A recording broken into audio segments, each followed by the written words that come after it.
입사 경쟁률 500대 1이다. 500대 1이다.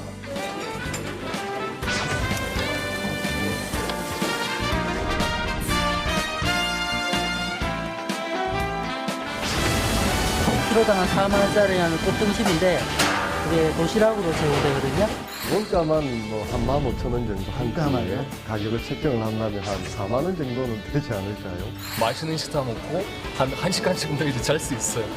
이거 다른 회사에서는 친구들한테 물어보면 아예 없을 수 있는 일인데 소봉이 4천만 원이 조금 넘습니다. 4천이요? 사무정책이라고. 네 가지가 없다요. 저희는 절대 스펙을 보지 않습니다. 상대평가를 절대 하지 않습니다. 보여줄 일이 없으니까요. 정년이 없다. 아, 정년도 없어요? 자동 승진제를 쓰고 있습니다. 자동 승진제요? 행복기금을 일대주주로 만들려고 아, 합니다. 일대주주로요? 예. 회사에 누군가에게 준다는 그런 말씀인가요?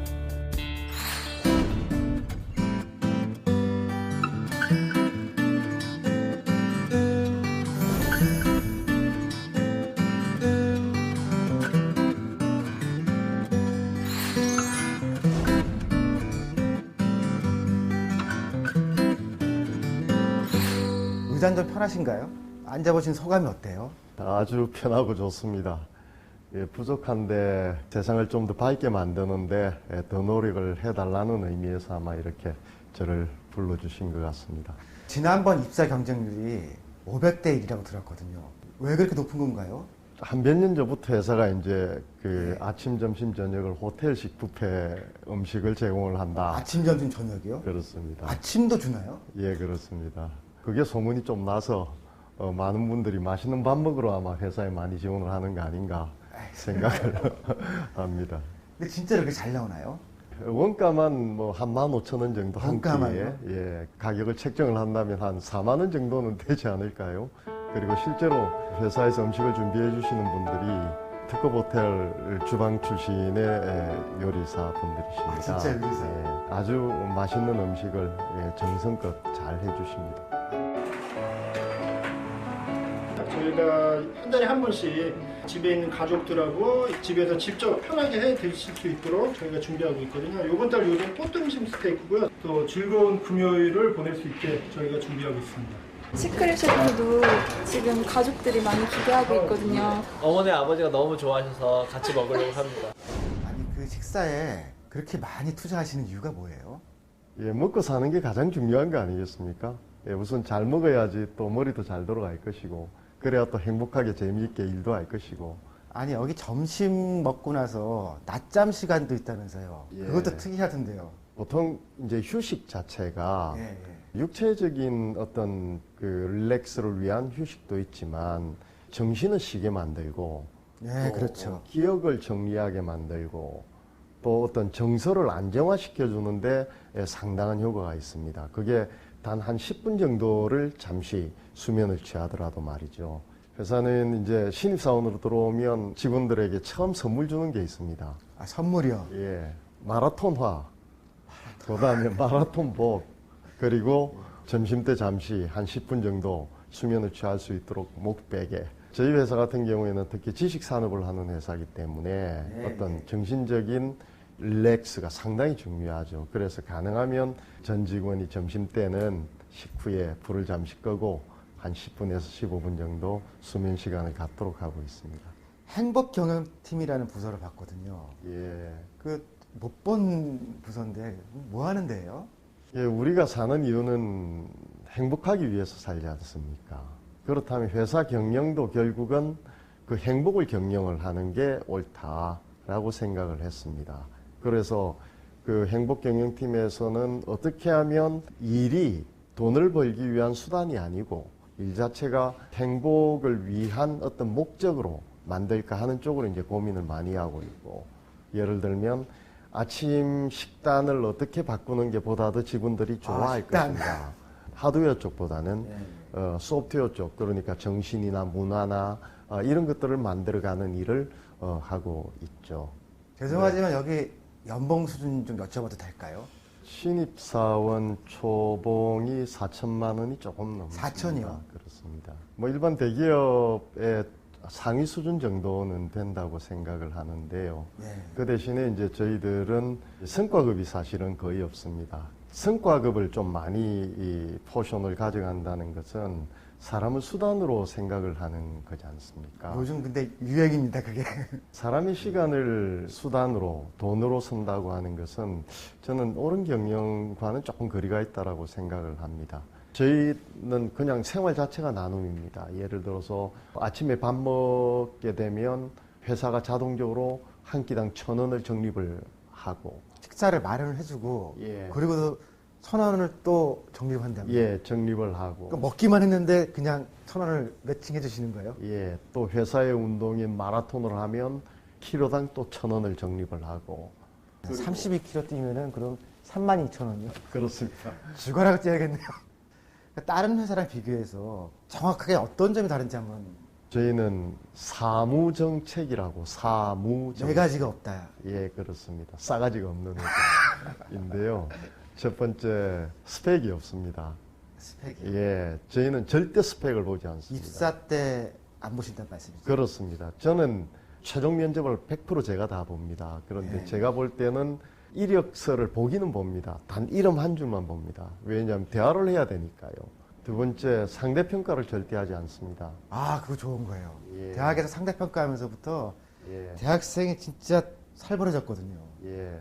그 사람 그 자체의 능력 자체가 온전히 중요한 것이기 때문에 누구보다 낫고 누구보다 못하고가 중요하지 않고, 그리고 세 번째 없는 게 이제 그 징벌이 없다. 그러면은 여기는 벌 자체가 없는 건가요? 예. 그 무징벌이 회사의 중요한 또 이 인사 원칙 중에 하나입니다. 무징벌 원칙. 예. 그래서 무관용 원칙 같은 건 들어갔는데 신문에서. 이게 이제 이런 거죠. 예를 들어서 구성원들이 별로 좋지 않은 이제 행동들을 한다라고 하면 이걸 제거하기 위해서 어떤 벌을 가하는 게 아니라 이거에 반대되는 바람직한 행동을 한 대상들에게 계속 상을 줘서, 아, 인센티브 방식. 예, 가장 중요한 게 이제 성과에서는 열정인데 열정을 침식하고 열정을 갉아먹죠. 그래서 벌은 이 경영에서 참 무용하다. 그리고 네 번째가 정년이 없다. 아, 정년도 없어요? 예. 저희는 그 책임성 이 평생 고용 보장제를 기본적인 어떤 인사의 정책으로 쓰고 있습니다. 그래서 스스로의 능력이 될 때까지, 그게 70세든 80세든, 사실 정년이라는 게 정년이 되었다고 사람의 능력이 100이 갑자기 0이 되는 건 아니지 않습니까? 그건 사회적으로도 손실이죠. 그럼 여기 승진은 어떻게 하나요? 저희 회사는 근원적으로 자동 승진제를 쓰고 있습니다. 자동 승진이요? 만 4년이 되면 무조건 자동 진급을 하는 겁니다. 잘하건 못하건. 그렇습니다. 진급 누락을 시킨다는 게 또 벌을 가하는 거죠. 제일 큰 벌이죠. 예. 그 대신에 저희들은 아주 능력이 뛰어난 사람들에 한해서 해당 직급에서 2년이 지나면 차상위 직급으로 승진을 할 수 있는 기회가 주어집니다. 현재 회사에서 회사의 어떤 성장을 견인하고 있는 핵심 사업 책임자들의 대부분은 조기 승진을 해서 올라오십니다. 4년이면은 누구나 승진하고, 좀 일을 많이 한 사람 2년 만에 승진하고. 일을 많이, 예, 아무튼 좋은 성과를 내고 회사의 성장과 발전에 기여를 한 인재들은 언제든지. 그러면 여기서 무슨 뭐 정직이라든가 그런 건 한 번도 안 하신 거예요? 예, 기억에는 없는데요. 사내복지에 굉장히 신경을 많이 쓰시는 것 같은데, 대표님이 생각하시는 복지라는 건 뭡니까? 일반적으로 복지를 자꾸 돈으로 해결할 수 있는 편함, 이런 방향으로 생각을 많이 하시는 것 같습니다. 경제학자들은 그냥 복지 비용으로 다 이해하려고 하죠. 그렇죠. 저는 진정한 복지는 사랑이라고 생각을 합니다. 사랑이요? 예. 사람에 대한 연민, 사랑 그런 것들이 가슴에서 가슴으로 구성원들한테 다가갈 때 구성원은 자기가 소속된 조직과 리더를 신뢰하게 되겠죠. 그러면 그런 신뢰를 바탕으로 그들이 항상 재미있게 최선을 다하는 그런 노력이 나올 거라고 생각을 합니다. 복지의 핵심은 저는 사랑, 신뢰라고 생각을 합니다.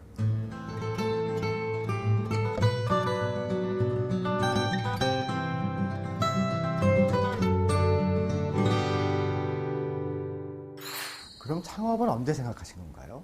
창업은 이제 2000년 초에, 2009월에 창업을 했습니다. 그런데 창업을 할 당시만 하더라도 네. 국내의 어떤 그 설계 부분의 소프트웨어 환경은 상당히 열악했습니다.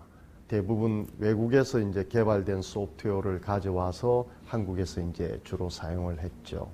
그럼 지금 하시는 게 건설 구조 소프트웨어인 거 아니에요? 세계 1위가 된 게. 예, 세계 1위 분야는 건설 구조 소프트웨어죠.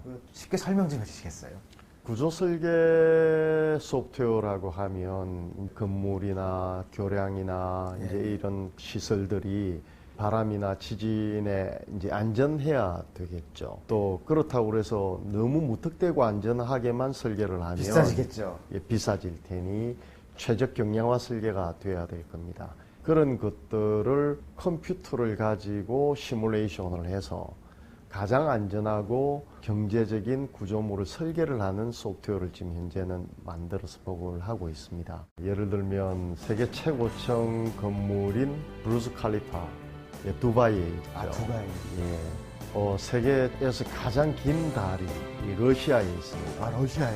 예, 러스키 아일랜드라고 하는 교량인데 그것도 이제 저희 프로그램으로 설계가 되었고 또 2008년 베이징 올림픽 메인 스튜디오 베이징 올림픽. 예, 그 이 새집처럼 생긴 네.